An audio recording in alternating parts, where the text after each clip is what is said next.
Welcome back to P3.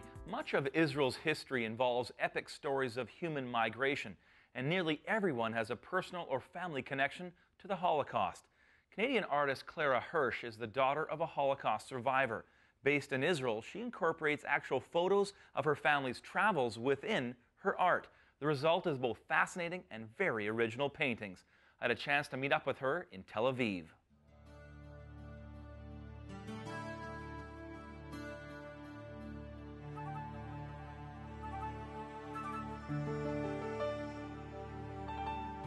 Clara, it's an absolute privilege to be down here in part of your studio here in Israel.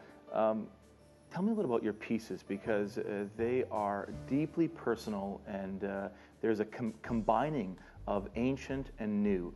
Tell me what was your inspiration in doing these series? Well, I think being in Israel, I think evoked a certain amount of emotion in me, both because of my parents being Holocaust survivors, but also that they're ardently Zionists. And I wanted to have this feeling of what it would have been like in some ways if my parents did come here, instead of going, for example, to Vienna, as we did in the past, because there was a possibility for my parents to have come here instead. I wanted also, I think my father died over 25 years ago now, and my mom just passed away 2 years ago. And I think that in itself also, I wanted in some way to connect with my past. I think at a certain age one does. You start reflecting. Reflecting on the past. So a lot of all the paintings are made in a collage form where the photography, the black and white photography, is the past, and the color acrylic is the present. Tell me about those photographs, because they're amazing that you're able to grab their images of your family landing in Canada. Is that what some of them are? Some of them are us arriving in Montreal. We arrived in Montreal by boat from Bremen. We took the boat from Germany, crossed the ocean, and ended up in Montreal. And they're photographs that were, for some reasons, that we got hold of these. I was so lucky that my parents held on to them.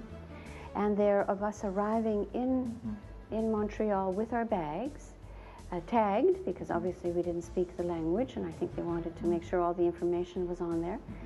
And then we took the train to Winnipeg. Wow, and then what you've done is you've taken these ancient photos, these older photos that mark a certain period of time in your life arriving, and then you've kind of pulled them into the present. You have this interesting line that you said in one of your essays. It says, "Memory is the material that unites our personality." Unpack that for me. That's a really interesting idea.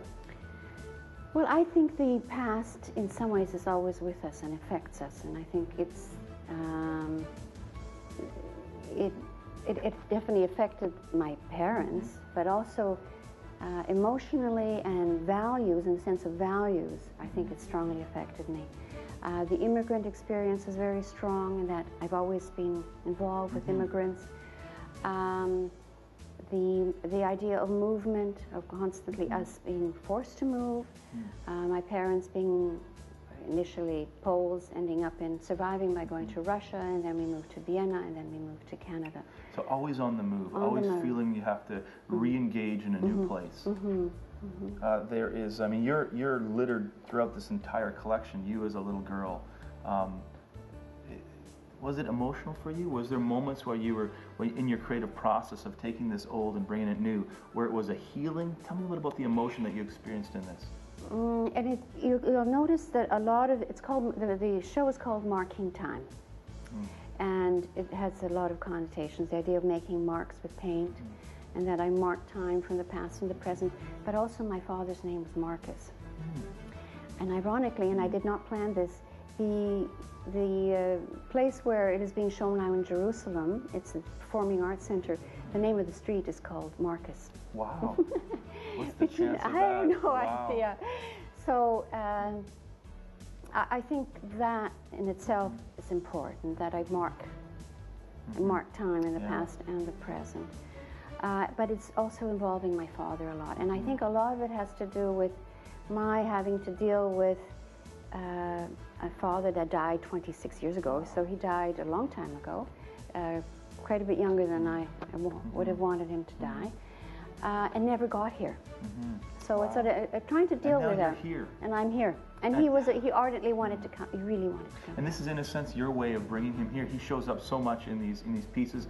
You even have the letters that he would write to you, and you've put it in the figure. There's a figure that shows up that just hits me. He's kind of just looming in the back there. With yes, absolutely. Tell me a little about that figure. Well, it's an image of my father. Once again, I took the image from when we arrived in Canada, carrying this emblematic bag.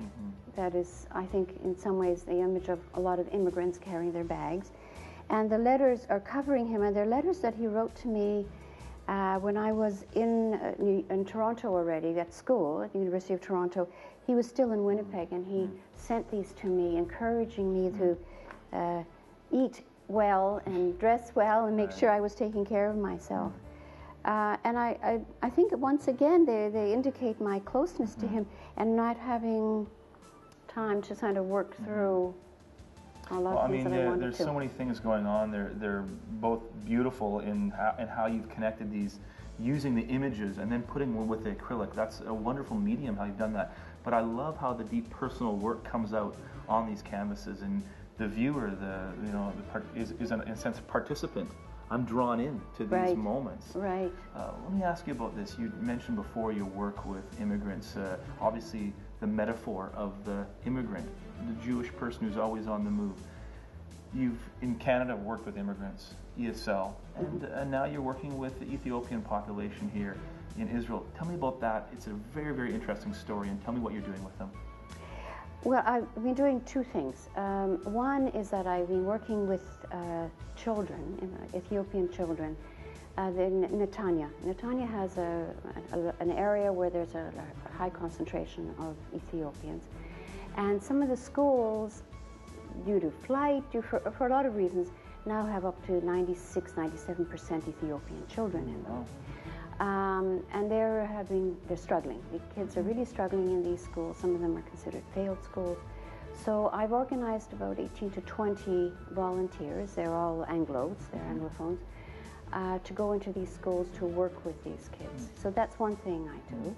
And the other thing I do is I work with Ethiopian adults that come here from various areas, Haifa, Holon, that are working with NGOs. They're Ethiopians that are working with Ethiopian NGOs or working with the municipality, with the Ethiopian communities. And I'm teaching them ESL, English as second language, and mainly because a lot of their funding comes from abroad. And they need English to be able to write reports, and when these people come through, they need to be able to speak and write English. Well, Clara, it's an absolute privilege to not only just experience your art that is magnificent and beautiful and hear your own personal story, but also see how you're engaging the community at large here in deep, profound ways. Thank you so much, Clara. It was wonderful meeting you. Wonderful to be here.